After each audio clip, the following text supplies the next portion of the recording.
Good evening. Assalamu alaikum wa rahmatullahi wa barakatuh and welcome to News in Focus. My name is Fahraaz Patel. We'd like to thank you, the viewer, for staying with us here on Hilaal TV, TSTV channel 347. Now, of course, with the genocide happening in Gaza and the world's view on it, rightfully so, it deserves every single bit of attention. And we see that happening on a continuous and daily basis. But another conflict, and my guests are going to talk to whether this constitutes genocide or not, where our fellow brothers and sisters, our fellow Muslim brothers and sisters, and different aspects of the community are being affected by this, is the civil war that is currently happening in Sudan. It erupted in April 2023, exactly 2 years ago, between the two factions of the country's military leadership, primarily the Sudanese armed forces led by General Abdel Fattah al-Burhan, and the Rapid Support Forces, a powerful paramilitary group led by General Mohammed Hamdan Dagalo, as he is known in Sudan and across many parts of the world as Hemeti.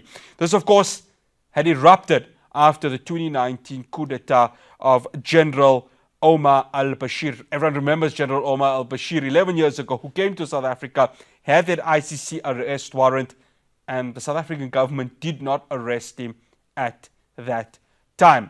Sudan has been plunged into a deepening humanitarian crisis. Thousands have been killed and millions have been displaced. They've gone to neighbors such as Chad, such as Egypt, even as far as East Africa in countries such as Rwanda.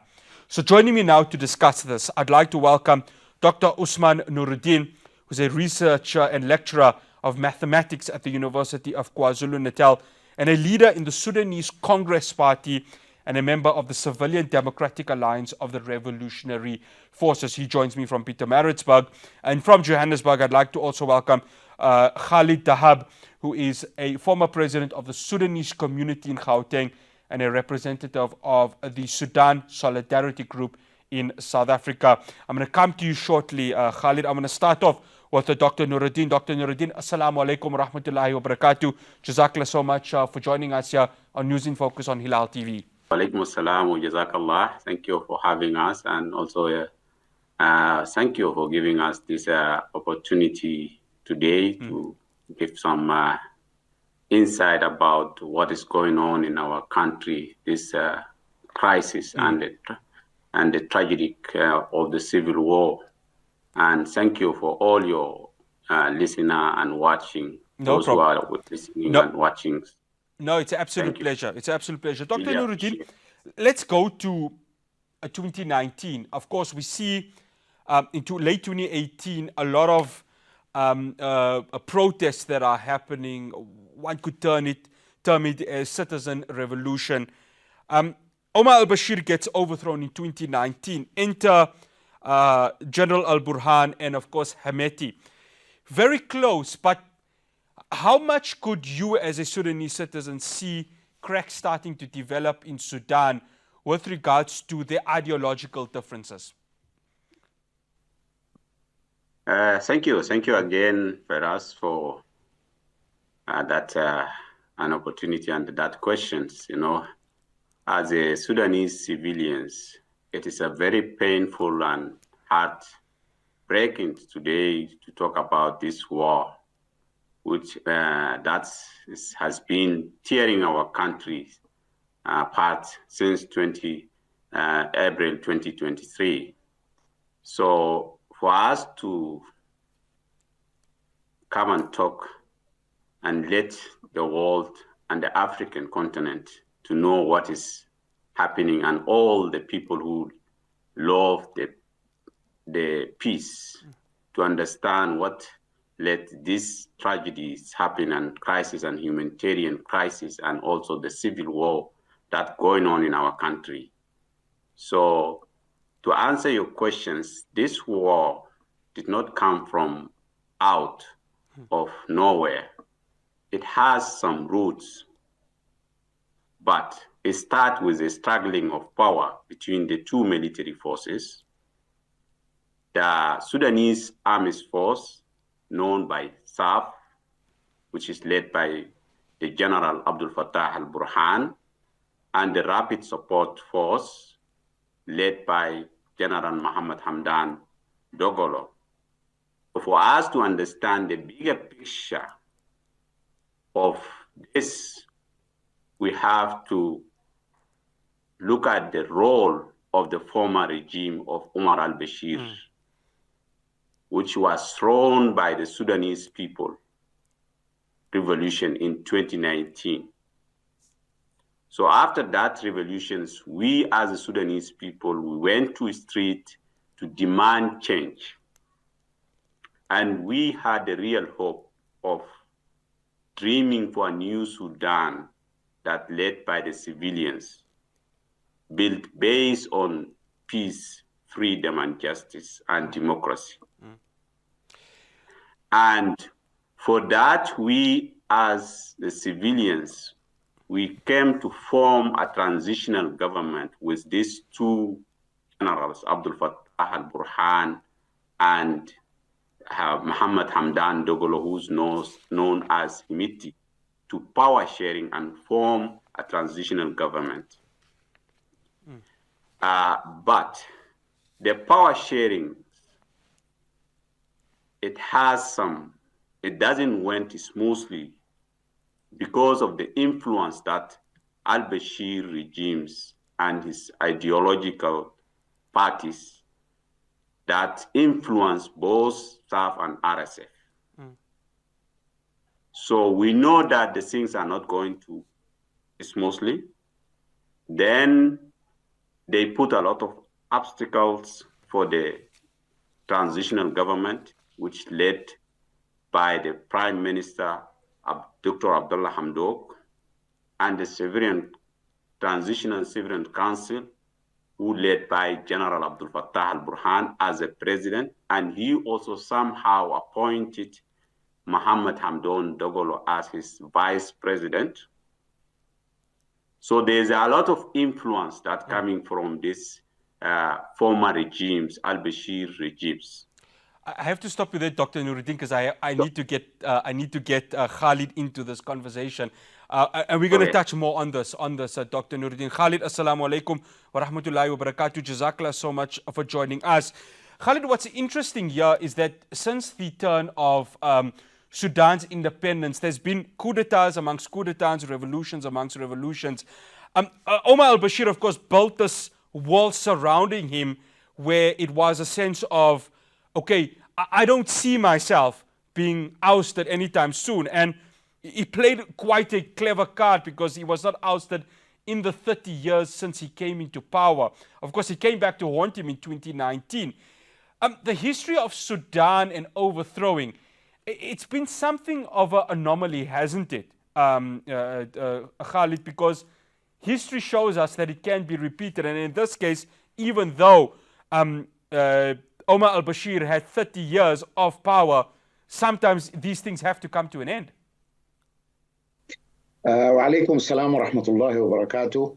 And first of all, let me thank you and thank your viewers for this opportunity. Yes, indeed. The regime of Omar al-Bashir came to power in June 1989 and lasted for 30 years. In those 30 years, he together with his political allies, built this regime that was based on ideological foundations, and continued to build that regime and replace the everything in the country with people who are allied with him or aligned to his ideological basis.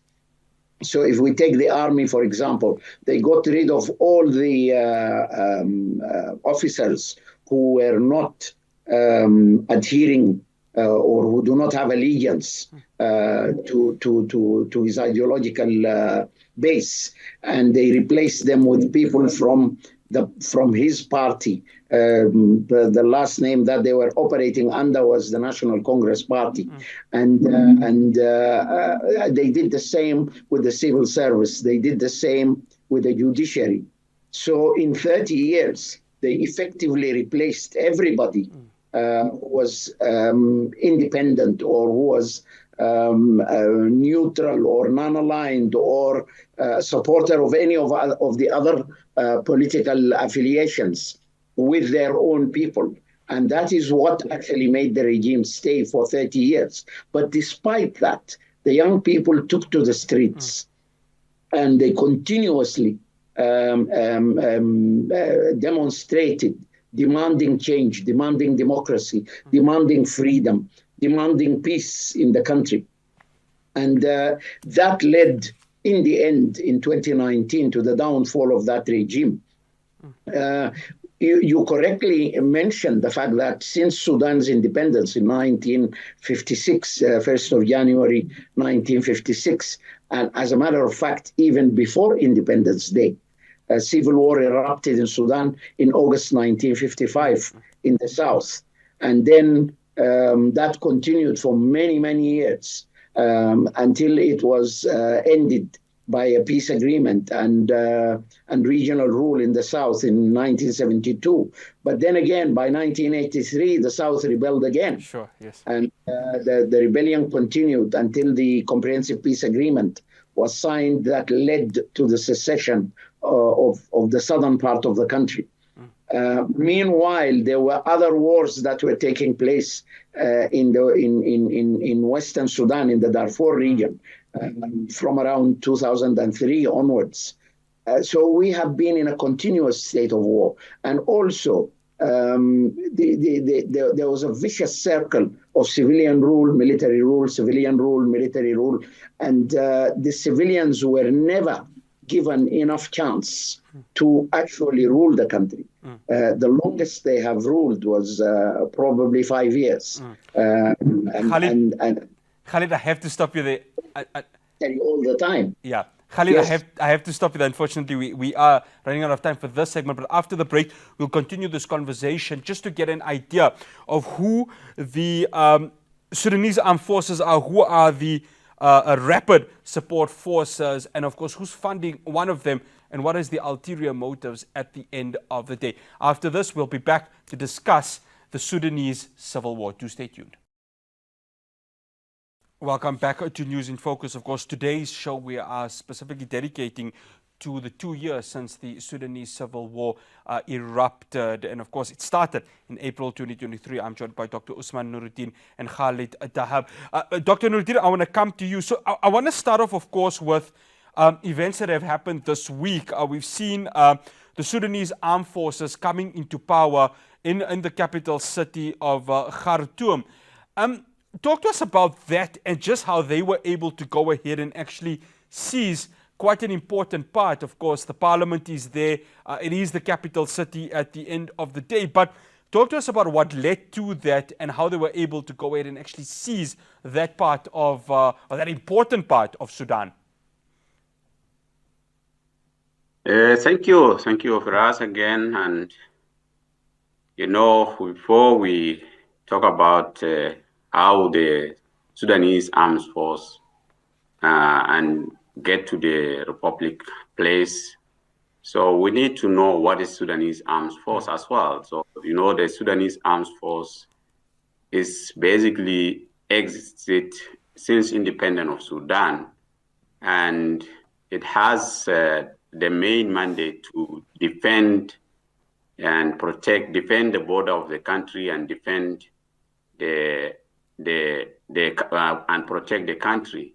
But during the former dictatorship of Omar al-Bashir regimes, this even they changed the name of the Sudanese Armed Force to just Armed Force. They removed the name of the Sudanese from it, and they politicized this armies.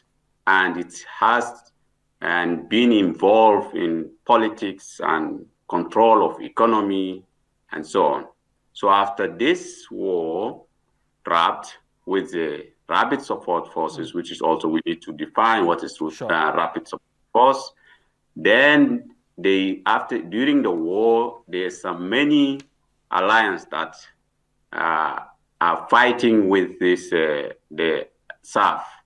And the recent one, it's quite been long when the Rapid Support Force occupied the whole region in Khartoum, including the Republic Palace. But recently we saw that the Sudanese Armed Force and its alliance are taking place in Khartoum, and most of the areas that are being occupied by the Rapid Support Force. And the Rapid Support Force has either moved from the place where they are already in, and we, as you can see, that there's a lot of also when this the Sudanese Armed Force stuff took place in the place where in Khartoum and also Al Jazeera before. So there's also a lot of violence and against the civilians that happened. Also, they kill people, they slaughter, and also there a lot of suffering going on. But we are not seeing that as a solution, even if they occupied or they control the Republican palace or the whole Khartoum state or Al Jazeera or whatever. We are still not seeing that a war as a solution. We are looking for a peace way of negotiating to have a peace agreement and have end of this war. I think that's it. Okay. Shukran for that, Dr. Noredin. I want to come to you, Khalid. Now, the Rapid Support Forces, this is an interesting one because obviously led under General Al-Burhan. Last week, the United Arab Emirates was taken to the International Court of Justice. They've been accused of funding the RSF. The reason why they've been accused of funding the RSF, it's because there's been a widespread human rights abuses within the documentation, including ethnic violence in regions like Darfur. I want to touch on that, Khalid, on the Darfur situation, because what we saw there within the case that was brought to the ICJ is that the weapons that have been supplied by the United Arab Emirates has led to the ethnic cleansing that is occurring there. Talk to us about that and the role where this accusation has been labeled against the UAE. Well, look, there is no concrete evidence that links the United Arab Emirates to the Rapid Support Forces. But remember that the Rapid Support Forces and Hemeti's clan specifically, they own gold mines in many parts of Darfur, particularly the Jabal Amir area, which is a major gold mine. And that gold has been marketed or is being sold in the United Arab Emirates because it's a major gold market. And they have been doing that for quite a long time now, even before the war. Now that continued. And if the Rapid Support Forces are using that money to buy weapons from the United Arab Emirates, which is an arms manufacturer and producer, does that mean that because the Sudanese armed forces are buying weapons from Russia or from Iran or from Egypt or from whatever, does that make it a backer of the Rapid Support Forces? Does that make the United Arab Emirates a backer of the Rapid Support Forces? Or does it make Egypt or Iran a backer of the Sudanese army? The accusations can go both ways. Sure. We don't have any evidence either on either side whether this is happening or not. Yeah, again, that is up to the courts to decide.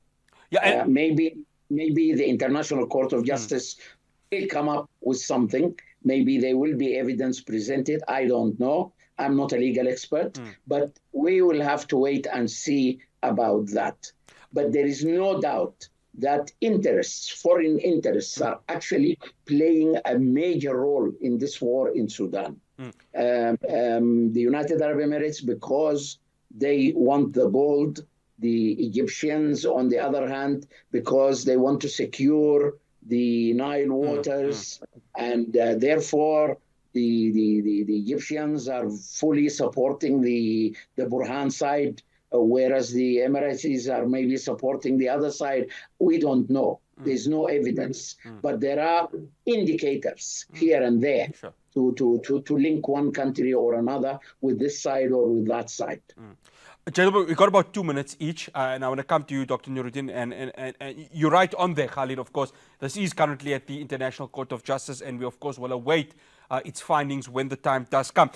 Dr. Noredin, interesting what Khalid is mentioning about, obviously, the resources, and Sudan is quite rich in resources. You've got the water in the Nile, you've got the gold mines in these regions, and, of course, you've got oil, Brent crude oil, which is quite a huge commodity. And the fact is that when you have these foreign interests that are backing either one of the two, whether it's the SAF or the RAF, you cannot but think that there's more to play when it comes to this. What is your assessment to it, given that the funding of these respective armies, there could be so much at play when it comes to this? Yeah, I agree with Mr. Khalid that the foreign interest in both in our country and in both warring parties, not only the Emirates itself, there's a lot of foreign interest that's going on supporting the two parties and fueling the war. They have their interest. There's a geopolitical interest that they can see on the war supporting by one of the parties that they think they can shape the future base of supporting or fueling that party. But as Sudanese, this war is killing us and killing our people. And before the war, we're already in a crisis. There's a displacement, internal displacement during the conflict in 2003 with the former al-Bashir regime, which has not ended, has not solved the problem. Still, we have people that moving from country, city to city, from camp to camp, looking for food, looking for safety, looking for shelters. A lot of things are going on that. And we saying that the foreign interest can be handled by the civilian-led government. We as a Sudanese, we did not call for this war. We did not say we have involved on this war as a civilian Sudanese. So we want the war ended. And if there's any interest or any influence from the international or from the foreigners, we want help us to stop the war, to end the war. Through the peace negotiation and through the peace building, we can solve a lot of things. As today as we are speaking here, you know that Zamzam is one of the camps that in North Darfur, Al-Fashir, recently has been attacked by RSF, Rapid Support Forces. And those people, the Zamzam is a camp. They have been displaced internally during the 2003 conflict. And nowadays, since the beginning of April, there are no water, there are no food, and they keep attacking, and people have been dying, people have been nowhere to go. And Dr. as I speak, I have a lot of, including some of I lost a lot of my families, including like 17 people have been died and been killed, either for the lack of medicines or for the lack of water or food. A lot of things are going on. Dr. So Noredin, we are saying, I have to stop you there, unfortunately. Please do make us laugh. We are out of time for this segment, but I'm going to come to you, Khalid, after the break. And the question, and I want you to keep it in your thoughts when we do come back, the humanitarian crisis that is currently occurring in Sudan. Do stay tuned. We'll have more for you after this break. Welcome back to News in Focus. Now, as we talk at this very moment, millions and millions of Sudanese trying to find homes elsewhere but their country, which has sparked the biggest humanitarian crisis in the world right now. Khalid, shukran for joining us. Khalid, I want to touch on this because there's so many countries that, of course, are taking in Sudanese nationals at this very moment. But this refugee crisis, of course, did not start in April 2023. It's been an ongoing phase, hasn't it? And of course, one of the nations, and you could talk much to this, that has, of course, taken many from mainland Sudan has been that of South Sudan. Talk to us about it and how this humanitarian crisis has really sparked something that we've not seen in the world so far. Well, look, I mean, you know, the situation started a long time ago, as you said. You know, in fact, as I mentioned earlier, we have been embroiled in this crisis since independence or since before independence. But it has kind of been it multiplied into bigger and bigger and bigger problems until the current situation, where it was an all-out civil war engulfing most of the country. This has caused a lot of humanitarian suffering. If we look at the figures released by the United Nations, you will find that, for example, there is around 15 million people who have been displaced by this war. About 3 million of them outside the country as refugees, as you rightly mentioned earlier, in countries like Egypt and Chad and Ethiopia and South Sudan, etc., etc. The rest are displaced internally to places or to areas that have not been affected by the war, mainly in the north and the east. But the thing is, the United Nations have declared that Sudan, there is a possibility or there is a threat of famine that will affect about 25 million people. That is a very large number. Of those, there is about 2 million who are actually suffering from famine as we speak. So that is a huge humanitarian crisis.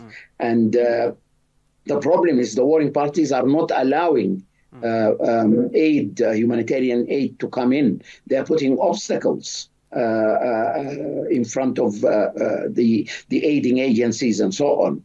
You know, either accusing them of being supporters of the other side, or levying accusations that instead of aid, that they are actually supplying weapons to this side or to that side. But in the meantime, the people suffer. People die. Millions of people are dying. Millions of people. I have lost members of my own family in this war. And you know, this war must come to an end. And this is what we have been saying right from the beginning, that this war must stop. No war can be the resolution or the answer to any differences of opinion.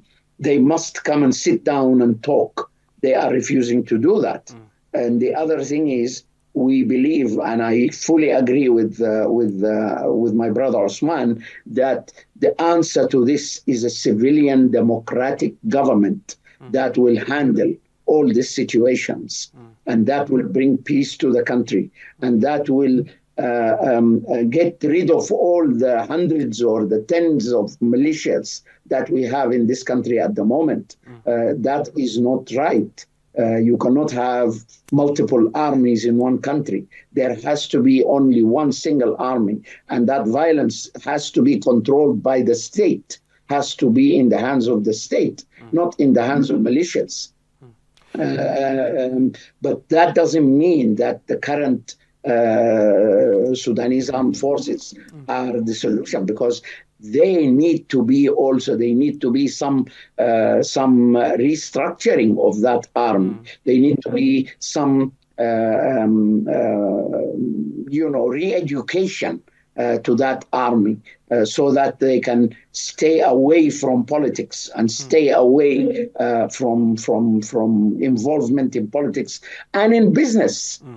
Would you believe it if I tell you our army is involved in mass scale or large scale business? That is not the job of the army. That is definitely not the job of the army.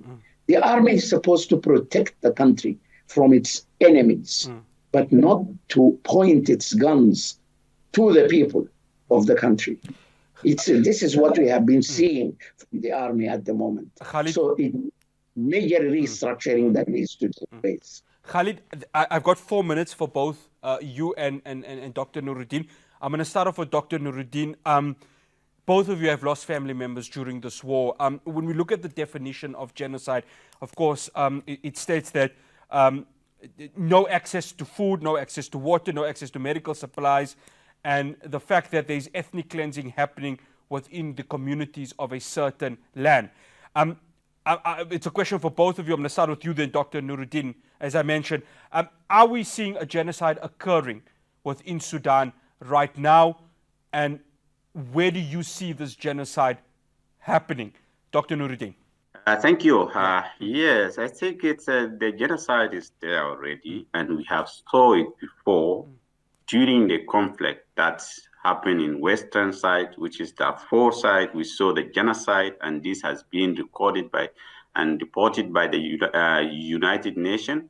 And also the current war, there's a genocide that happened in Al Jineina earlier when the war started.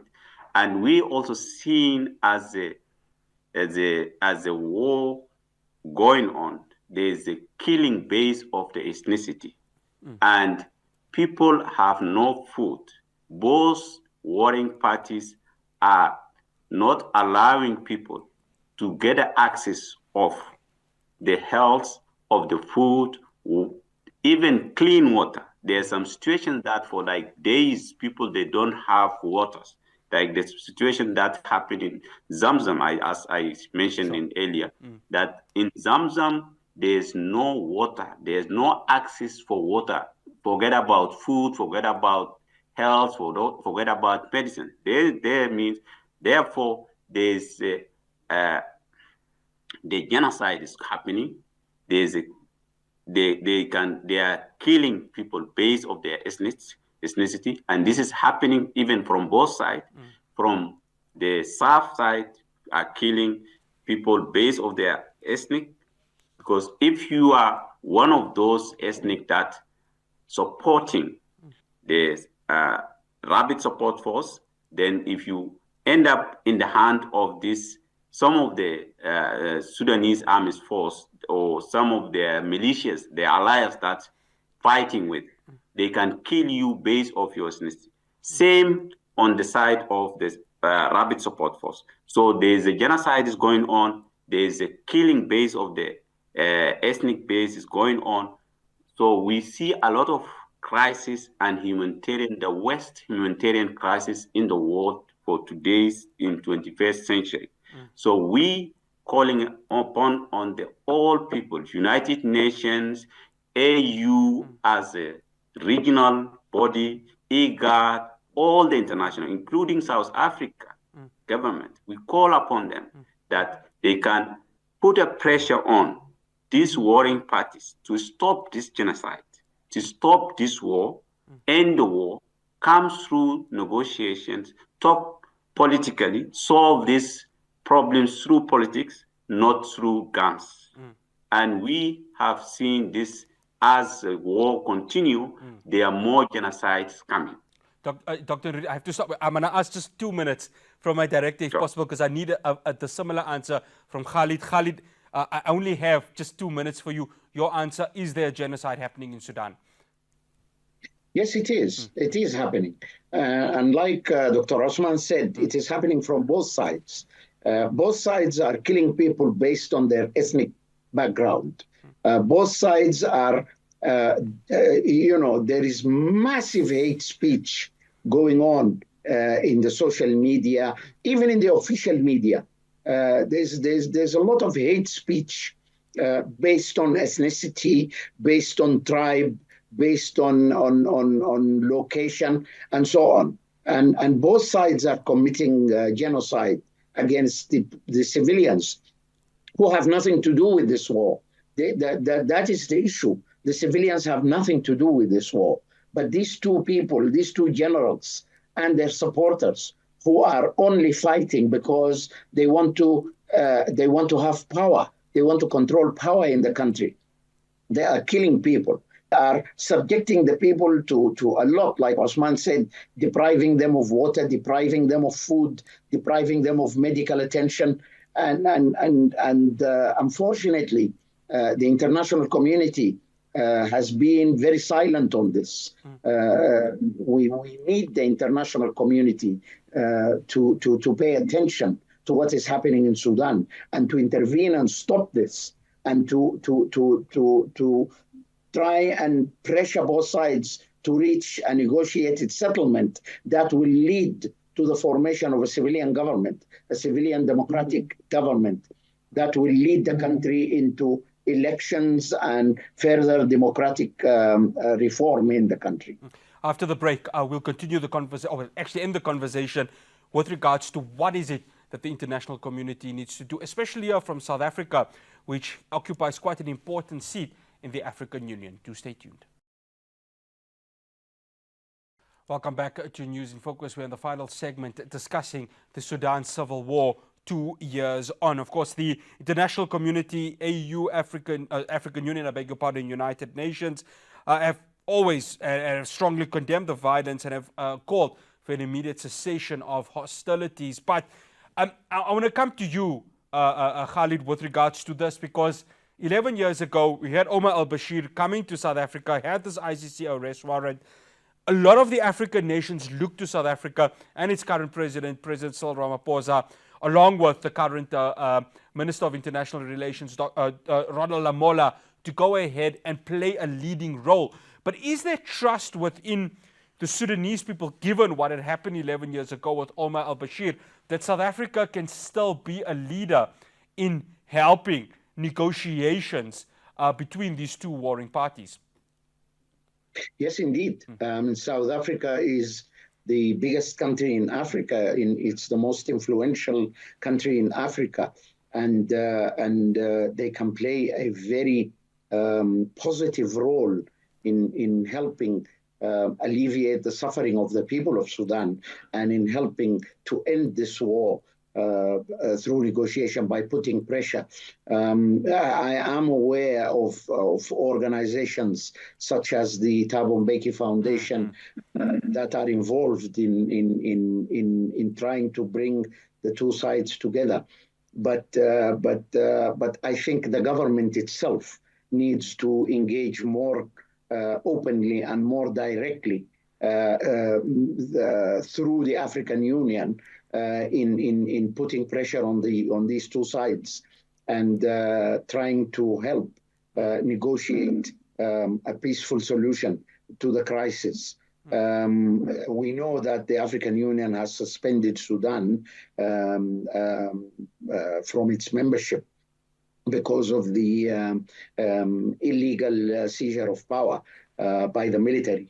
But the African Union can still play a role, and I know Sudan has also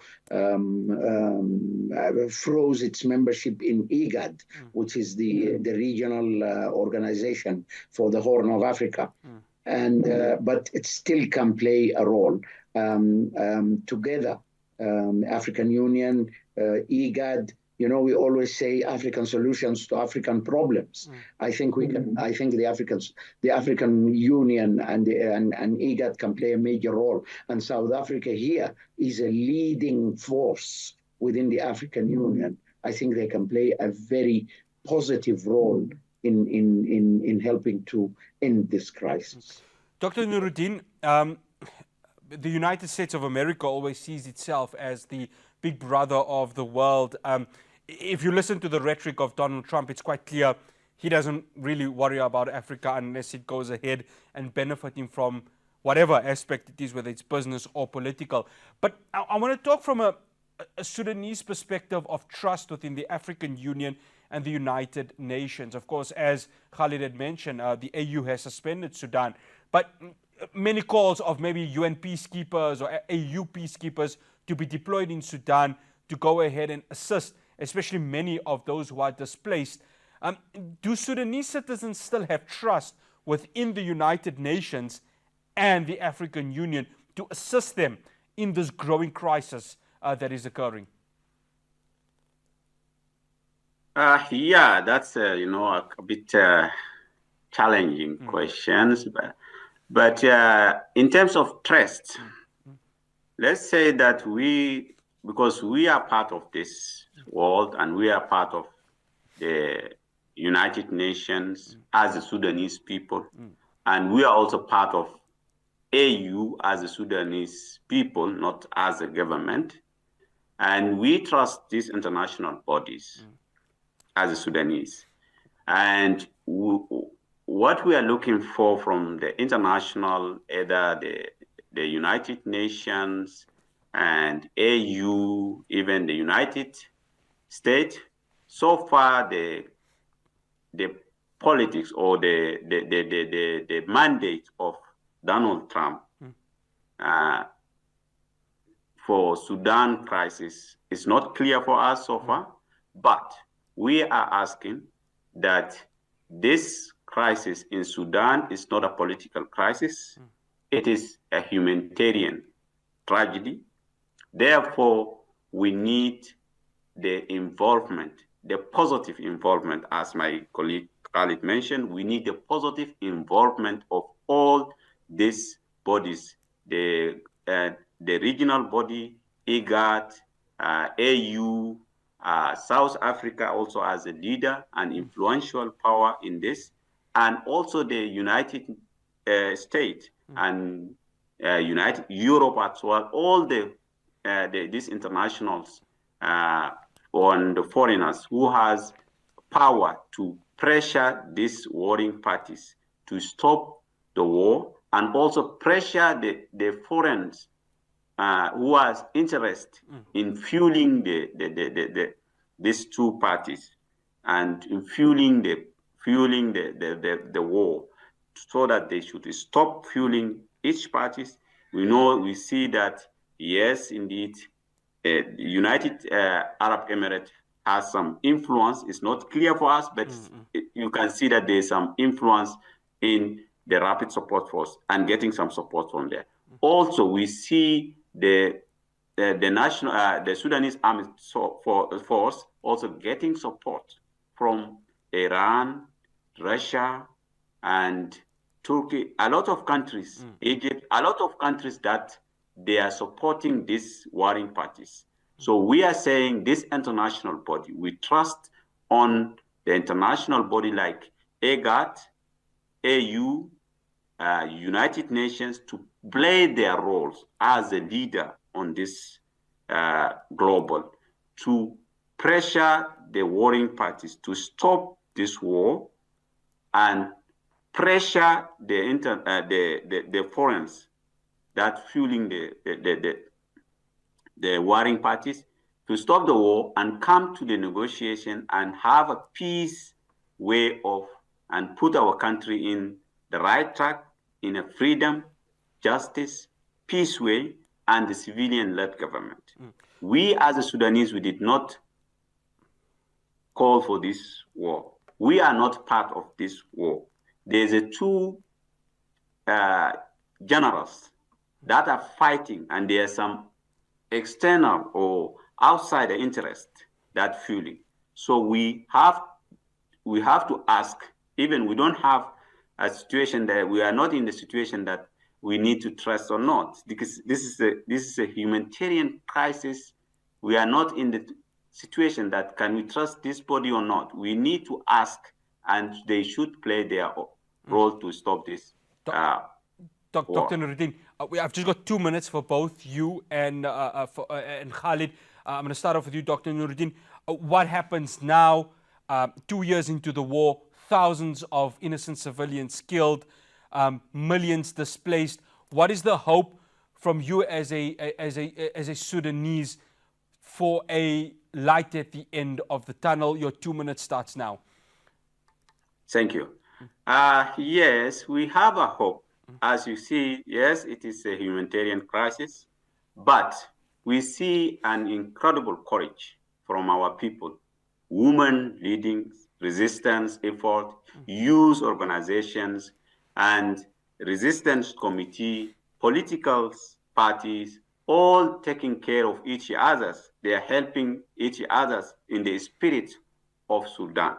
We want our country to be united, not to be fallen apart or divided based of the either ethnic or based of the regional.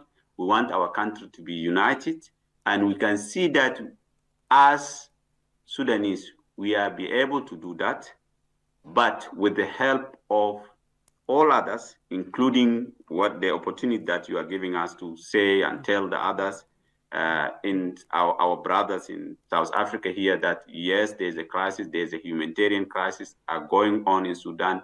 Please, can you raise your voice in the solidarity of people of Sudan?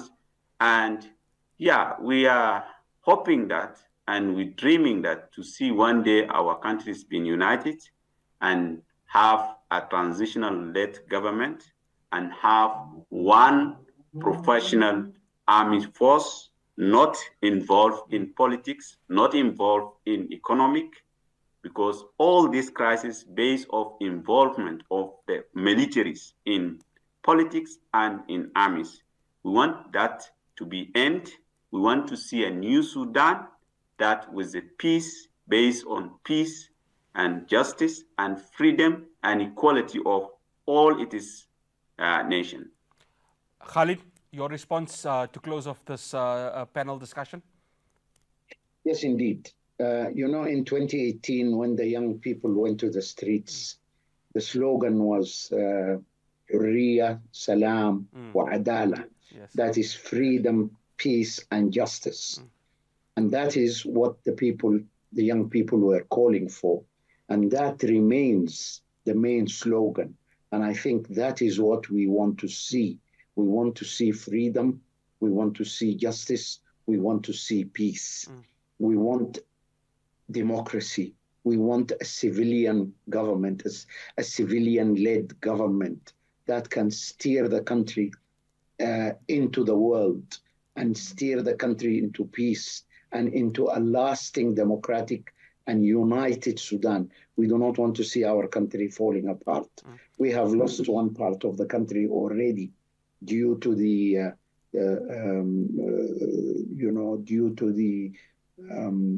lack of foresight by our leaders, by our military leaders. We want to see the military doing its job, protecting the country, not pointing its guns towards the people.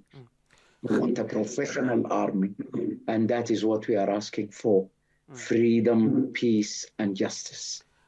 Khalid, Dr. Noredin, shukran so much for joining us here on News in Focus on Hilaal TV. We wish we had more, but of course this is a topic that we will be delving in the future as we monitor what's happening in Sudan. Gentlemen, assalamu alaikum wa rahmatullahi wa barakatuh, and jazakallah so much for making the time for us.